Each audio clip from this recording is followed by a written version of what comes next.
It's a place where two vast oceans, the Atlantic and the Pacific, come within a stone's throw of each other, separated only by a slender landmass.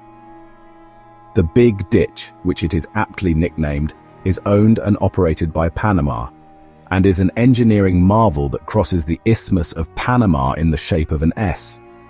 While many understand the brilliant feats of engineering this 50-mile waterway structure requires, what about the strange and mysterious deaths that occurred during its construction? It's something we will look at together, but you may find the scale of human loss deeply disturbing.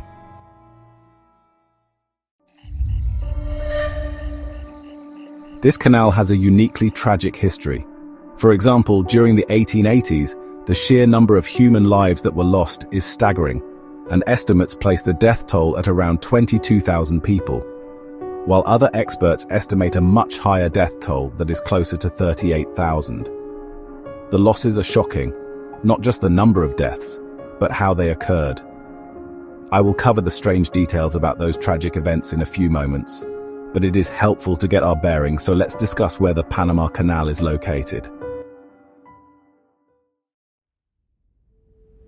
Hidden amongst the dense, humid jungles of Central America lies the Panama Canal, a monumental feat of engineering that stands as a critical link between the Atlantic and Pacific.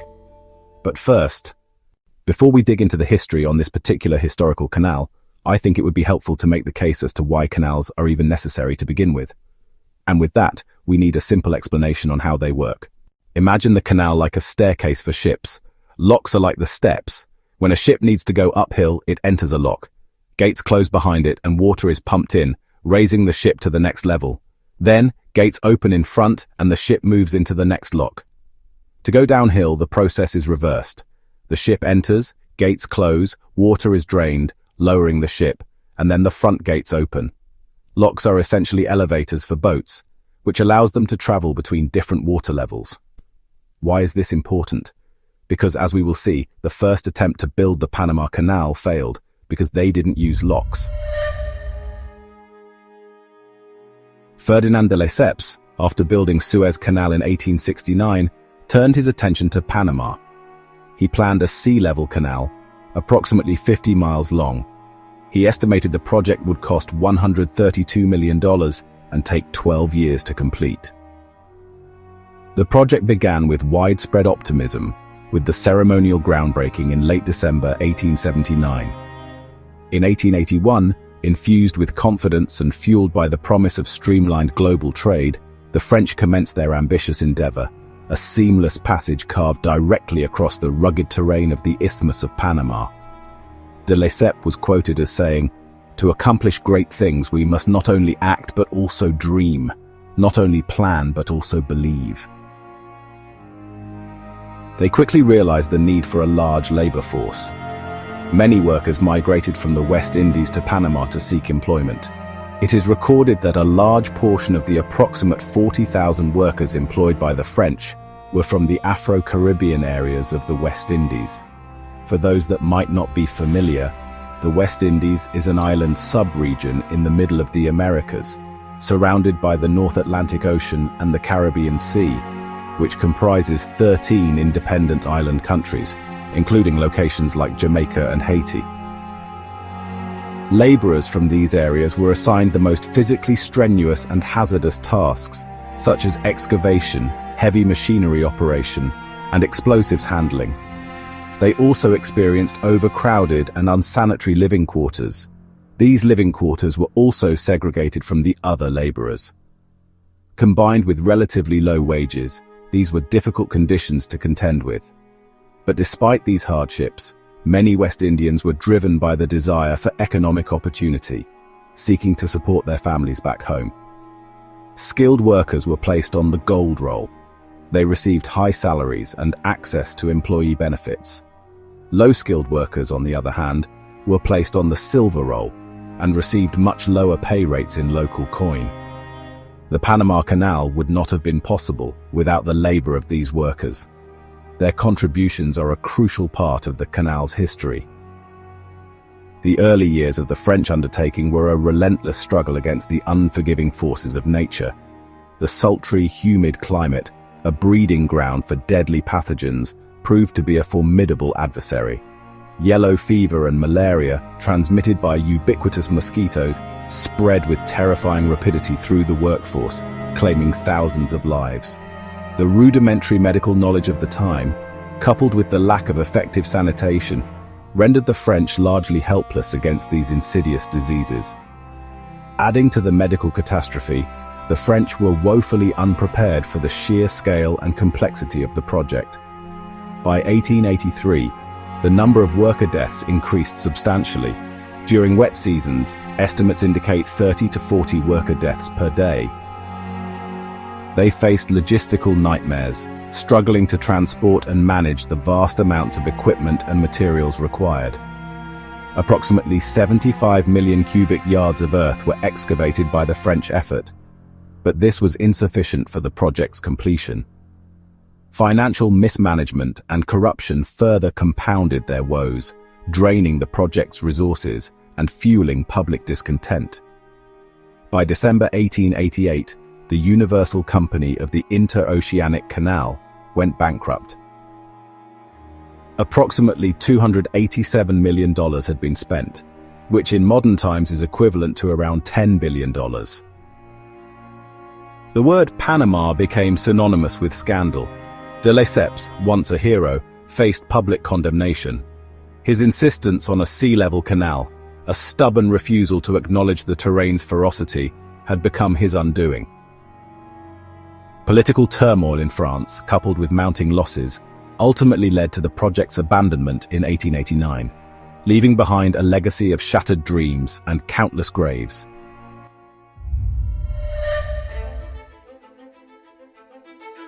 Recognizing the immense strategic and economic importance of a transoceanic canal, the United States, under the astute leadership of President Theodore Roosevelt, stepped into this endeavor.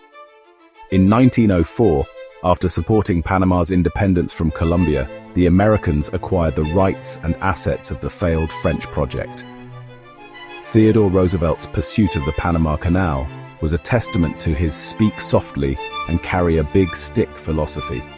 He saw the canal as vital to American commercial and military power. Despite the obstacles this project presented, Roosevelt saw the strategic importance of a link between the Atlantic and Pacific Oceans. Roosevelt was quoted saying, "To my mind, this building of the canal through Panama will rank in kind, though not of course in degree, with the Louisiana Purchase and the acquisition of Texas." His initial frustration stemmed from the slow pace of negotiations with Colombia, which then controlled Panama. He was impatient and wanted action. His relationship with Philippe Bunau-Varilla, a French engineer from the failed French project, proved crucial. Bunau-Varilla, eager to see the canal built, helped orchestrate the Panamanian Revolution in 1903.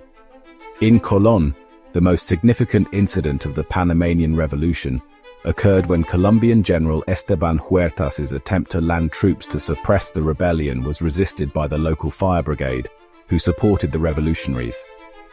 This confrontation resulted in a brief exchange of gunfire, causing a few casualties. However, the strategic deployment of the American gunboat, USS Nashville, prevented further Colombian intervention. The presence of a US naval ship made a quick end to the revolution, which only lasted 15 days. This US action was a crucial factor in the largely bloodless success of the Panamanian Revolution. Panama declared its independence from Colombia in Panama City on November 3, 1903. Subsequently, Roosevelt's administration quickly recognized the newly independent Republic of Panama and negotiated the Hay-Bunau-Varilla Treaty, granting the US control over the canal zone. But back at home, Roosevelt faced challenges and was quoted saying, "I took the canal zone and let Congress debate, and while the debate goes on, the canal does also."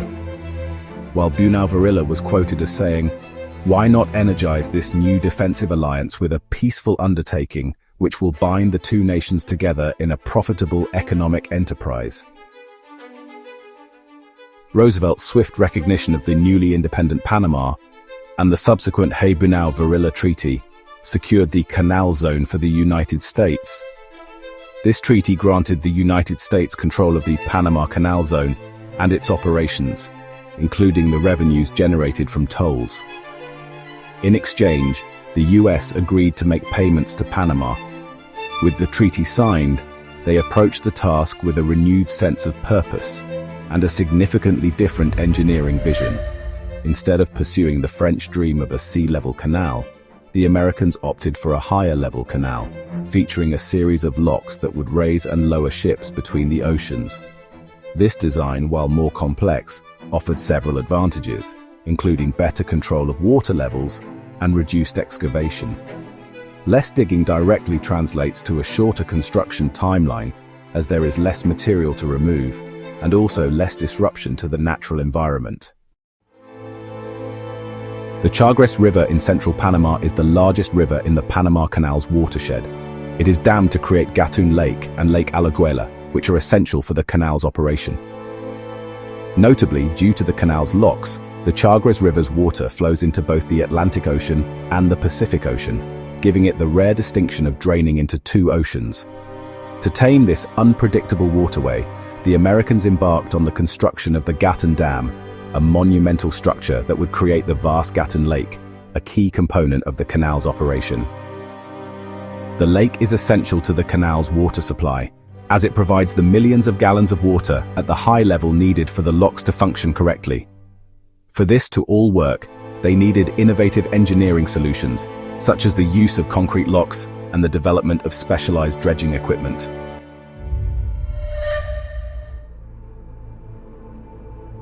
Besides the ingenuity and engineering that was required for this ambitious project, there also needed to be courageous brilliance in the medical field as well.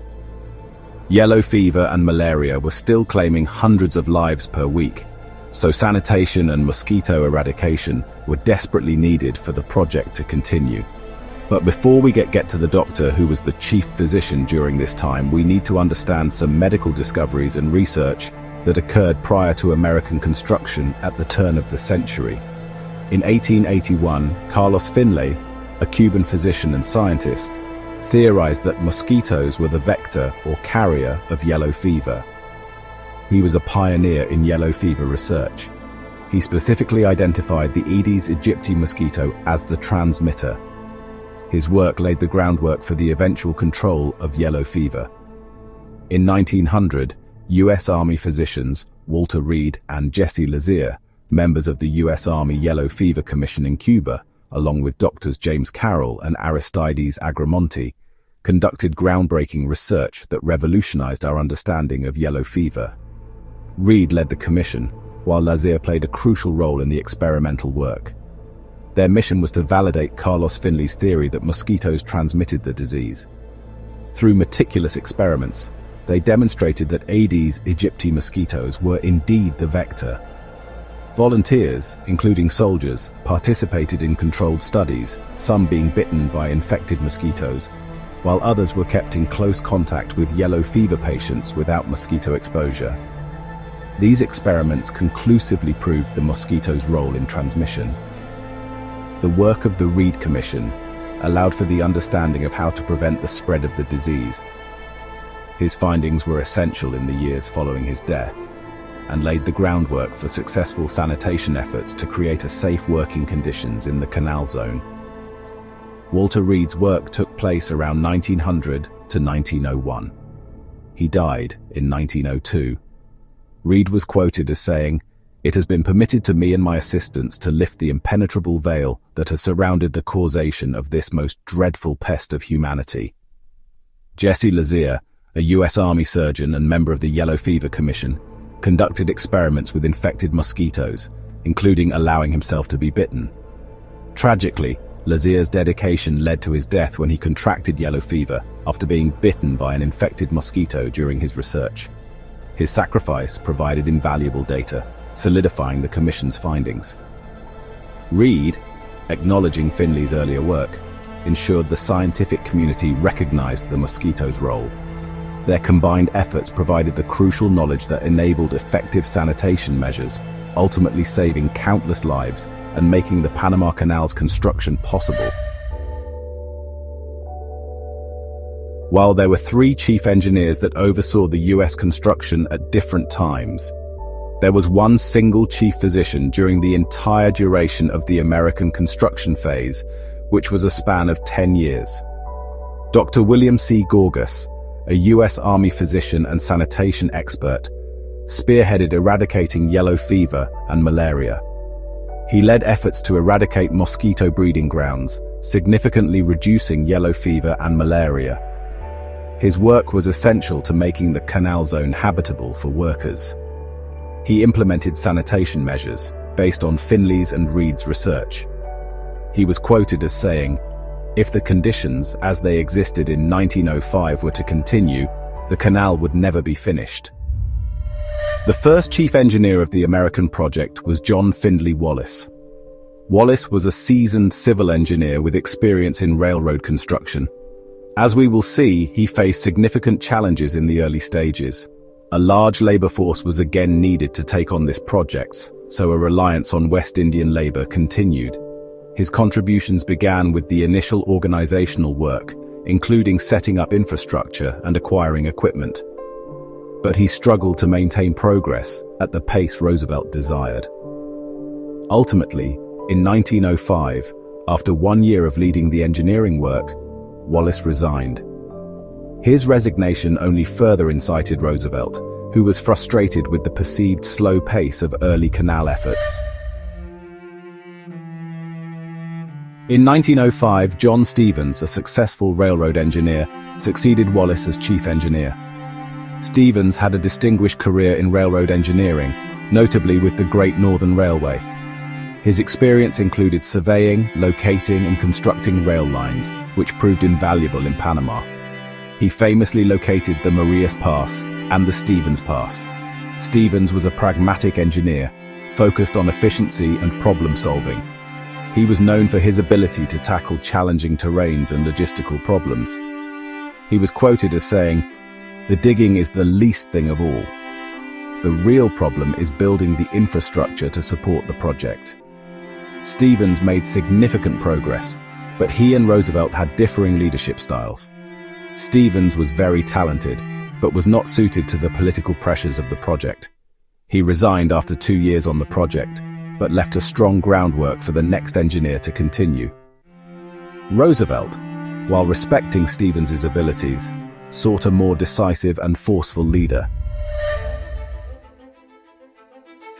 In 1907, George Washington Goethals, a U.S. Army Corps of Engineers officer, became the third and final chief engineer, and would stay on the project for 7 years until its completion in 1914. Roosevelt had immense trust in Goethals' abilities. Goethals' military background and decisive leadership style aligned with Roosevelt's expectations. Their relationship was characterized by mutual respect and effective collaboration. Goethals is quoted as saying about the canal construction, "The problem is not one of engineering solely, but of government, and to succeed you must have a government based on law." He was integral to the excavation of the Culebra Cut, the most challenging section of the canal. The Culebra Cut, named after the town of Culebra, was arguably the most crucial section of the Panama Canal's construction. It was a massive undertaking that tested the limits of engineering and human endurance. The challenge was excavating a deep channel through the Continental Divide, a mountain range running through the Isthmus of Panama. This meant removing millions of cubic yards of earth and rock, a task made even more difficult by the region's unstable geology. Landslides, triggered by the region's unstable geology, repeatedly buried workers and equipment, slowing progress and causing significant damage. To remove the vast quantities of earth and rock, workers utilized several key methods such as steam shovels. These massive and powerful machines were employed to scoop up and remove enormous amounts of earth and rock. In the areas where the terrain was too hard for the steam shovels, drills and explosives were used to break up the solid rock formations into manageable pieces. Powerful hydraulic dredges used high-pressure water jets to loosen material, which was then sucked up and transported through pipes. Several different types were used. Suction dredges were the most common type used for hydraulic dredging. They operated with a powerful pump to create suction, drawing up a mixture of water and sediment through a pipe, which was then transported away. This worked well with soft material. In areas with dense material, they used a specialized tool called the cutterhead dredge. The cutterhead broke up harder materials such as clay or compacted soil, making them easier to suction. And pipeline dredges were used for transporting materials along pipelines to areas designated for the dumping of the material. A network of railroad cars was essential for transporting the excavated material away from the cut, ensuring a continuous flow of removal and preventing the cut from becoming clogged. The successful completion of the Culebra cut was essential to the canal's overall success. Without it, the canal would not have been navigable. Meanwhile, construction of the Gatun Dam also began in 1907. Material excavated from the Culebra cut was used in the construction of the Gatun Dam. Both the construction of the Gatun Dam and the excavation of the Culebra cut happened during the same time. The dam's construction was crucial for creating Gatun Lake, which was essential for the canal's lock system. The Panama Canal's locks rely entirely on fresh water from Gatun Lake.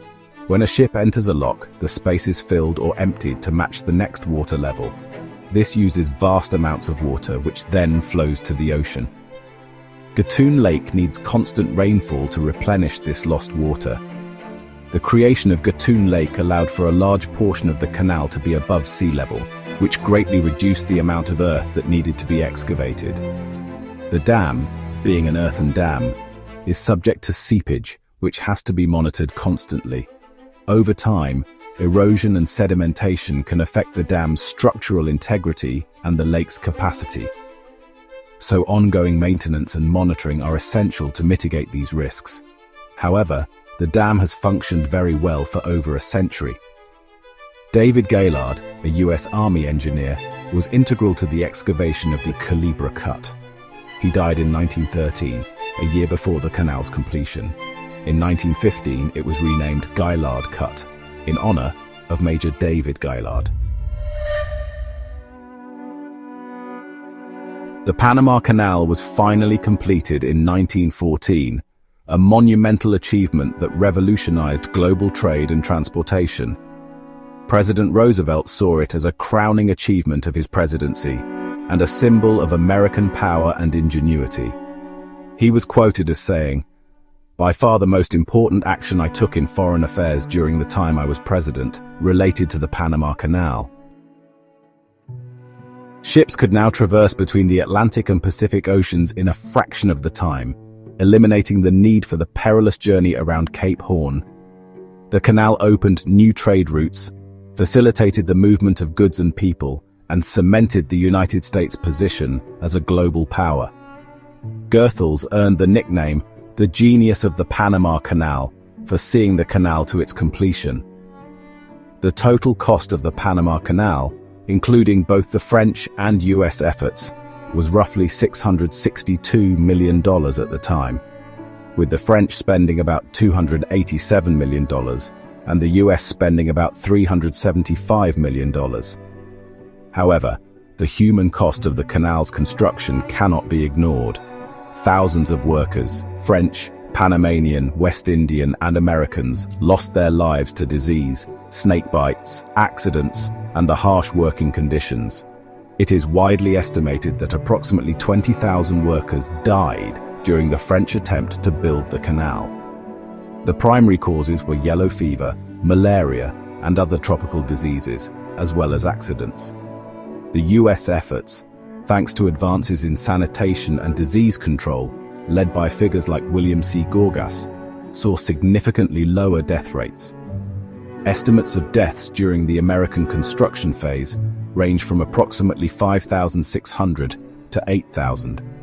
The total number of deaths throughout the entire Panama Canal construction period, including both the French and US efforts, is estimated to be around 25,000. But these are really estimates based largely on data officially recorded by canal authorities. It is difficult to arrive at a definitive number. and some experts estimate that the deaths are significantly higher, reaching as high as 38,000. Countless families were left devastated, their lives forever altered by the tragedy of the canal.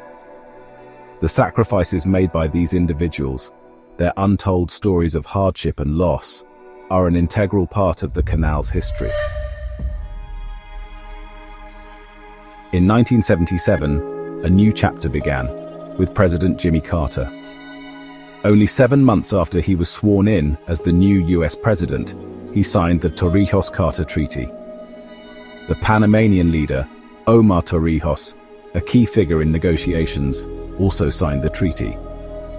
He greatly appreciated that these treaties would result in Panama gaining full sovereignty over the canal, promising that the mighty Panama Canal, once a symbol of American might, would return to Panama. Omar Torrijos quoted triumphantly, "Regarding the Panama Canal Treaty negotiations, they will find us standing up or dead, but never on our knees, never." Panama, through its Panama Canal Authority, ACP, now held the reins, controlling the flow of ships and the fortunes of global trade. The canal, a marvel of engineering, was theirs.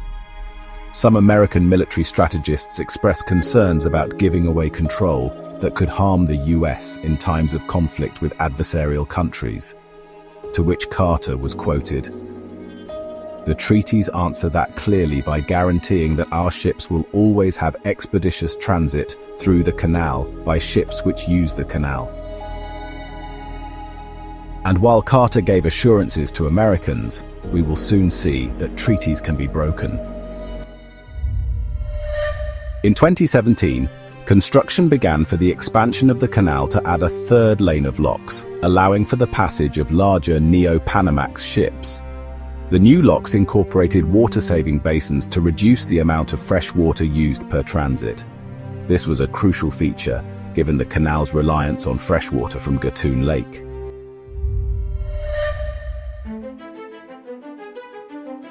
Alongside the construction of new, larger canals, 2017 was also the year Panama joined China's Belt and Road Initiative. This signaled a period of closer economic ties between Panama and China, with the potential for increased Chinese investment in Panamanian infrastructure. The implications were profound. Control of the ports meant control of the flow of goods, the ability to prioritize certain ships, and crucially, the power to slow or halt traffic. Effectively, China held the keys to both ends of the canal. While the ACP maintained operational oversight of the canal itself, the control of the ports bordering the canal gave China significant leverage. Imagine a time of escalating tensions, a geopolitical storm brewing between the United States and China. Chinese-operated ports could become bottlenecks, delaying or hindering the passage of US naval vessels or commercial ships carrying critical supplies. In a scenario of conflict, China could leverage its port control to disrupt American logistics, slowing the deployment of naval forces or hindering the flow of essential goods. The very waterway that had once been a symbol of American power could become a strategic liability. The Chinese could also potentially deny access to US ships or prioritize the passage of their own.